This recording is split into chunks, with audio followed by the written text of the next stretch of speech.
ഇന്ന് നമ്മളൊരു നാടൻ അവിയലാണ് ഉണ്ടാക്കാൻ പോണത്.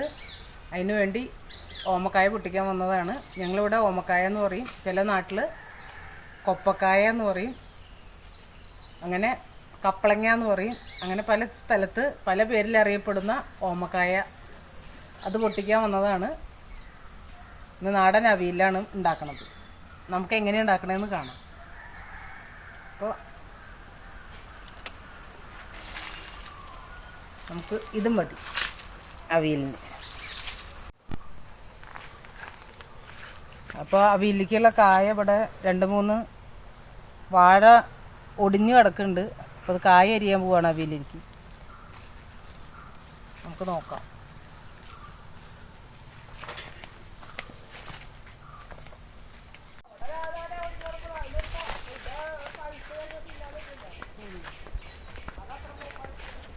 അവിടെ 2 കായ ഒടിഞ്ഞു കിടക്കുന്നു. നമുക്കത്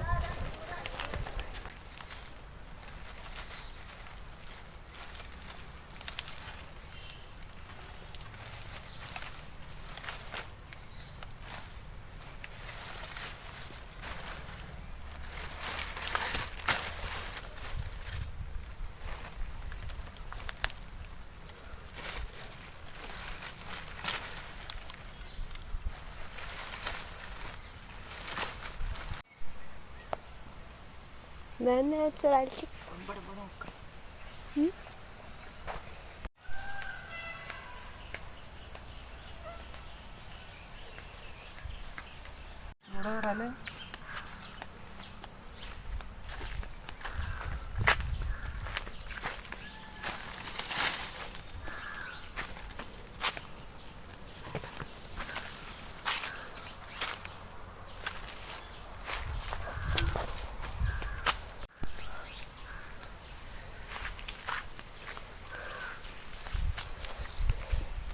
രണ്ടിലും ഇത് പിടിച്ചോണ്ട് കണ്ടു.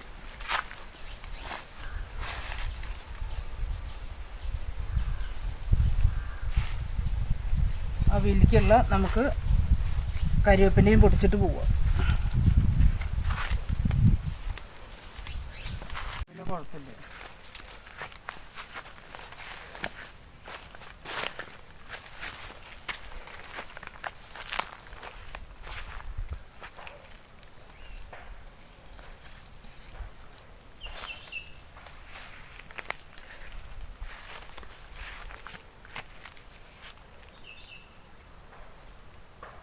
ഇവിടെ വെള്ളരിയൊക്കെ പൂവിട്ടുണ്ട്.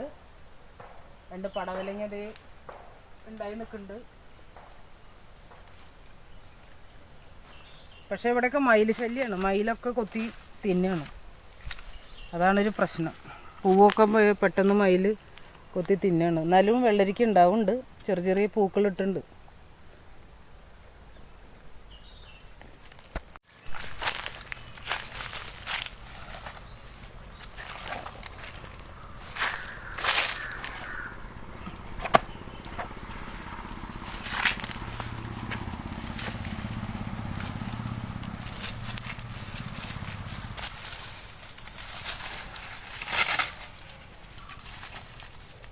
ഒരെണ്ണെടുത്താൽ മതി വല്യമ്മേ?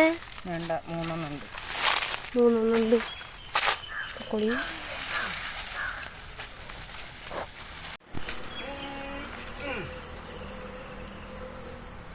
പറമ്പിലേക്ക് കായ അരിയാൻ വന്നപ്പോൾ അതേ ചക്ക ഇട്ടേക്കണം. അപ്പോൾ ചക്ക കൊണ്ട് വീട്ടിലേക്ക് പോവാണ്. 2 ചക്ക കിട്ടിയിട്ടുണ്ട്. നമുക്കിനി ഇതെന്താ ചെയ്യേണ്ടതെന്ന് അവിടെ ചെന്നിട്ട് ആലോചിക്കണം. അപ്പം നമ്മൾ അവിയലിന് വേണ്ടി എടുത്തിരിക്കുന്നത് ചക്കക്കുരു ഒക്കെ വീട്ടിലുണ്ടാവുന്ന സാധനങ്ങളെ കൊണ്ടൊരു സിമ്പിൾ അവിയൽ, നല്ല ടേസ്റ്റുള്ള അവിയലാണ്. അപ്പോൾ നമ്മൾ വീട്ടിലുണ്ടാവുന്ന ക്യാരറ്റ് മാത്രം നമ്മൾ വെളിയിൽ നിന്ന് വാങ്ങിയതാണ്. അപ്പോൾ കുറച്ച് ചക്കക്കുരു, പയർ, അതുമാതിരി ചെറുകായകളാണ് ഇതൊക്കെ. പിന്നെ പടവലങ്ങ ഒരു ചെറിയ കഷ്ണം മതി. പിന്നെ അത് ഓമക്കായ, ചേന, നമ്മുടെ മുരിങ്ങക്കായ, ഇത്രയും സാധനങ്ങൾ വെച്ചിട്ട് ഒരു അവിയലാണ്. ഇപ്പോൾ ചേനയുടെ പട്ടയൊക്കെയാണ് ഞങ്ങൾ ചെയ്യാറുണ്ട്. ഇപ്പോൾ ചേനയുടെ തണ്ട് അതൊക്കെ വെച്ച് ഇപ്പോൾ കിട്ടാനില്ല, അതുകൊണ്ട് അത് ഇടുന്നില്ല. അല്ലെങ്കിൽ അതൊക്കെ വെച്ചിട്ടുള്ള അവിയലാണ് കുറച്ചും കൂടി ടേസ്റ്റ്. അപ്പം നമുക്കുള്ള സാധനങ്ങളൊക്കെ വെച്ചിട്ട് ഒരു അവിയൽ ഉണ്ടാക്കി നോക്കാം. അപ്പോൾ മൂത്ത ഇല്ല, പൊട്ടിച്ച ഓമക്കായ വരണം പശ വന്നുകൊണ്ടിരിക്കുകയാണ്. നമുക്കതിൻ്റെ ഒരു പകുതി മതിയായിരിക്കും.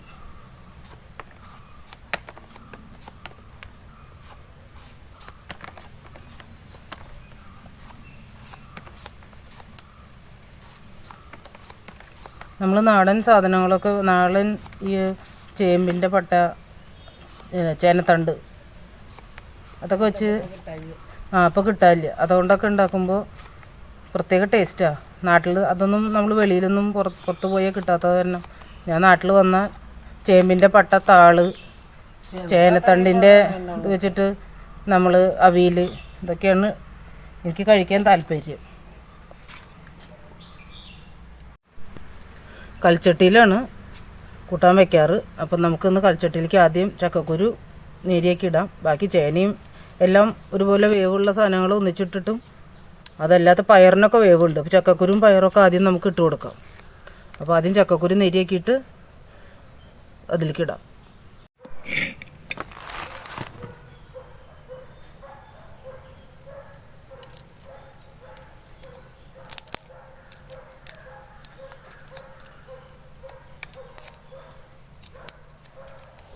ഇപ്പോൾ ചക്കക്കുരുവും മാങ്ങക്കാലും ആയി കഴിഞ്ഞാൽ ചക്കക്കുരു കൊണ്ടുള്ള വിഭവങ്ങളാണ് കൂടുതലും ഉണ്ടാക്കുക കേട്ടോ.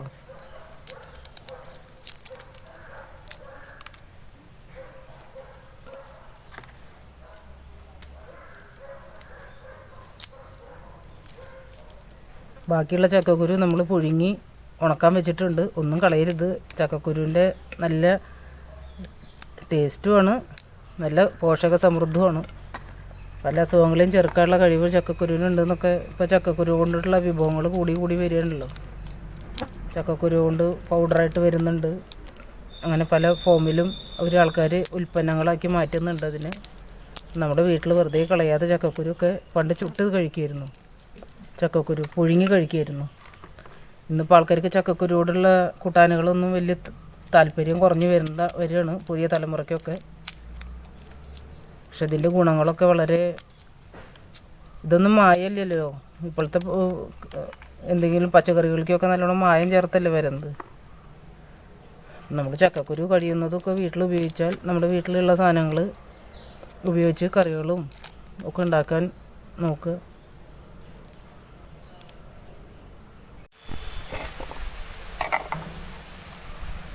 നമ്മൾ ചേന ഇവിടെ നുറുക്കിയിട്ടുണ്ട്.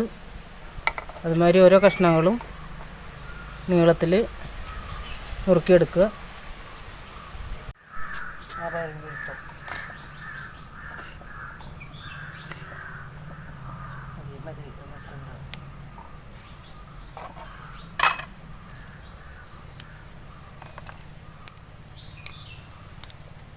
പയറൊടിച്ചാലേ സ്വാദെന്നാണ് പറഞ്ഞു കിട്ടേക്കണത്. പയർ നമുക്ക് ഒടിച്ചിടാം, അങ്ങനെ അരിഞ്ഞുവിടാം. നല്ല ചള്ള് പയറാച്ചാൽ നമുക്കിങ്ങനെ ഒടിക്കാം. നമ്മുടെ പയർ, ചേന അരിഞ്ഞുണ്ട്, എന്നോട് പയർ അരിഞ്ഞുണ്ട്.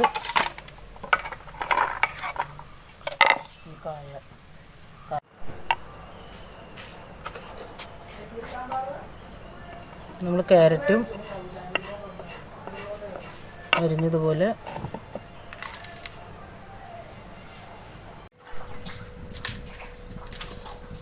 അപ്പം നമ്മളിവിടെ കഷ്ണങ്ങളൊക്കെ നുറുക്കി വെച്ചിട്ടുണ്ട്.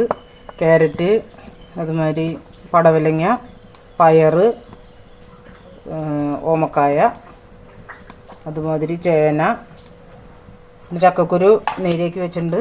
ഇത് നമ്മൾ ചക്കക്കുരു ആദ്യം കൽച്ചട്ടിയിൽ ഇടാൻ പോവാണ്. അതൊന്ന് തിളച്ചിട്ട് ബാക്കി കഷ്ണങ്ങൾ നമുക്കിടാം.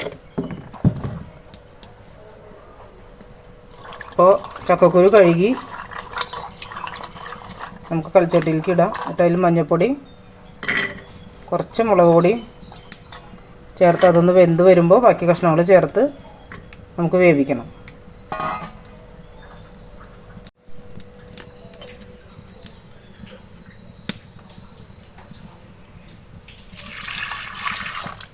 കുറച്ച് വെള്ളം ചേർത്ത് നമുക്ക് തിളപ്പിക്കാം.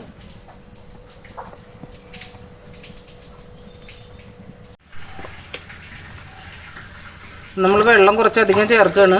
നമ്മൾ സദ്യയുടെ അവിയൽ പോലെ കട്ടിയായിട്ടുള്ള അവിയലല്ല, കുറച്ച് ലൂസായിട്ടുള്ള അവിയലാണ് ഉണ്ടാക്കുന്നത്. നമ്മൾ ചോറിന് ഒഴിച്ചു കൂട്ടാൻ പാകത്തിനാണ്. അപ്പോൾ ചക്കക്കുരുൻ്റെ ഒപ്പം നമ്മൾ കുറച്ച് മഞ്ഞൾപ്പൊടി,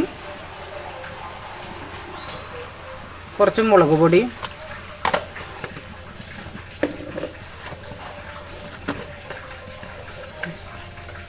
ഇട്ട് ചക്കക്കുരു ഒന്ന് ചെറുതായിട്ട് വെന്തതിന് ശേഷം നമുക്ക് ബാക്കിയുള്ള കഷ്ണങ്ങളെല്ലാം ചേർത്ത് കൊടുക്കാം.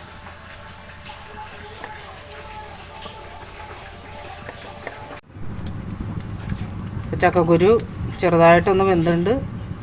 ബാക്കി കഷ്ണങ്ങൾ നമ്മൾ ഇതിൽ ആഡ് ചെയ്യാൻ പോവാണ്.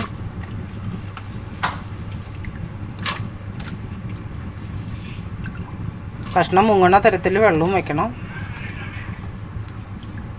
നമ്മൾ വെള്ളത്തോടക്കിനുള്ള അവിയലാണ് ഉണ്ടാക്കുന്നത്, അതുകൊണ്ട് വെള്ളം കഷ്ണത്തിന് ഒപ്പം വെള്ളം വെക്കണം.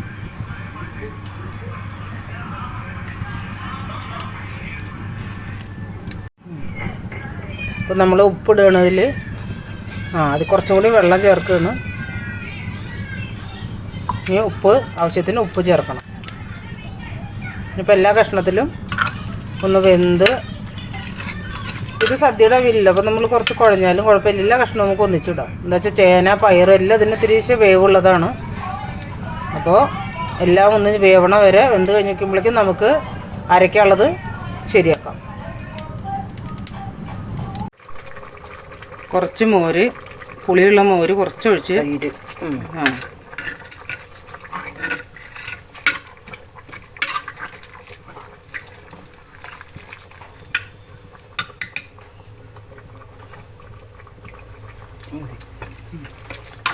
എല്ലാവരും അവനവൻ്റെ രുചിക്ക് അനുസരിച്ച്, പുളി അധികം വേണ്ടാത്തവർ അതിനനുസരിച്ച്, പുളി വേണ്ടവർ കുറച്ചധികം യൂസ് ചെയ്യുക. പാകത്തിന് മോരിൻ്റെ പുളി അനുസരിച്ച് നമ്മൾ ഒഴിക്കണം.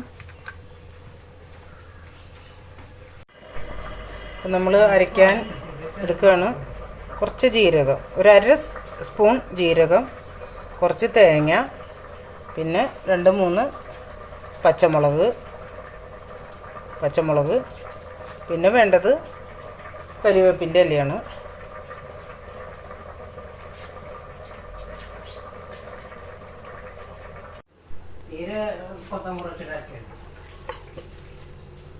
അപ്പോൾ നമ്മളിതിൽ അരയ്ക്കാൻ പോവുകയാണ്. ജാറിൽ നാളികേരം, ജീരകം, പച്ചമുളക്, കുറച്ച് കരിവേപ്പിൻ്റെ ഇല, ഇതെല്ലാമായിട്ട് കുറച്ചൊന്ന് അരവ് കൂട്ടി അരയ്ക്കണം. എന്താ വെച്ചാൽ നമ്മൾ വെള്ളമുള്ള അവിയലാണ് ഉണ്ടാക്കണത്. കട്ടി അവിയൽ, സദ്യ അവിയലിന് അധികം അരവ് വേണ്ട, ഒന്ന് ചതച്ചെടുത്താൽ മതി. ഇതിപ്പോൾ നമ്മൾ കുറച്ചൊന്ന് അതിനേക്കാളും കൂട്ടി അരയ്ക്കണം.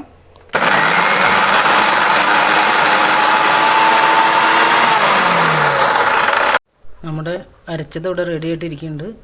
നമ്മൾ കഷ്ണം വെന്ത ഇതൊഴിച്ച് കുറച്ച് കഴിഞ്ഞ് നമ്മൾ കരിവേപ്പിൻ്റെ ഇലയും താത്തി കുറച്ച് വെളിച്ചെണ്ണ ഒഴിച്ച് എടുക്കണം. അപ്പോൾ അവിയൽ നമ്മുടെ റെഡിയാവും.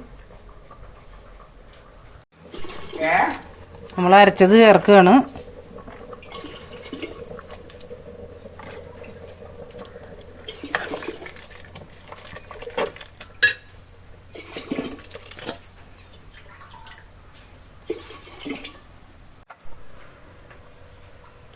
കരിവേപ്പില കുറച്ച് നല്ലോണം വേണം അവിയലിൽ, നല്ല മണം വരുള്ളൂ. കരിവേപ്പിൻ്റെ ഇലയാണ് അവിയലിന് സ്വാദ്. കരിവേപ്പിൻ്റെ പച്ച വെളിച്ചെണ്ണ, പച്ച വെളിച്ചെണ്ണ വാങ്ങിയിട്ട് ഒഴിക്കുക.